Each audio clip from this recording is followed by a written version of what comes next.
উখিয়া ৩ নম্বর ক্যাম্পের F4 ব্লকের বাসিন্দা রমজান আলী ও লালমতি। তাদের পরিবারের সদস্য সংখ্যা 11 কিন্তু খাদ্য সহায়তায় ক্যাটাগরি ভিত্তিক পরিবর্তন আসায় চরম দুশ্চিন্তায় তারা। যেখানে আগে $12 খেয়ে না খেয়ে দিন পার করতেন, এখন $7 কিভাবে চলবে কপালে চিন্তার ভাঁজ।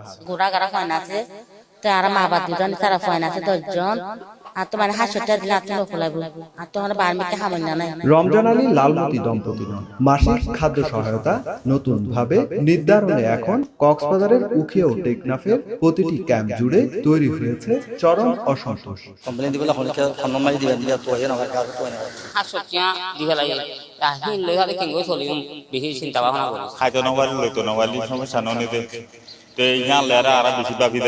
রোহিঙ্গাদের জন্য 1 এপ্রিল থেকে মাসিক খাদ্য সহায়তা নতুন ভাবে নির্ধারণ হয়েছে। বর্তমানে $12 পরিবর্তে পরিবার ভেদে $7, $10 ও $12 ভাগ করে সহায়তা দেওয়া হচ্ছে। রোহিঙ্গারা বলছেন খাদ্য সহায়তা কমানোর কারণে খাদ্য সংকট, অপুষ্টি, অপরাধ ও নিরাপত্তার ঝুঁকি আরো বাড়বে। মানে কি একটু সমস্যা এখন আরো বেশি অবধিয়া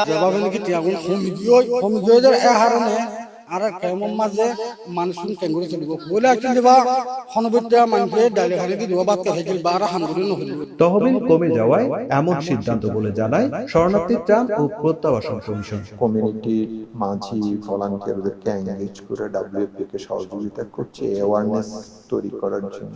রেশন কমানোর প্রতিবাদে মঙ্গলবার কক্সবাজারের টেকনাফে 24 নম্বর ক্যাম্পে মানববন্ধন করেন রোহিঙ্গারা। সুজাউদ্দিন রুবেল, সময় সংবাদ, কক্সবাজার।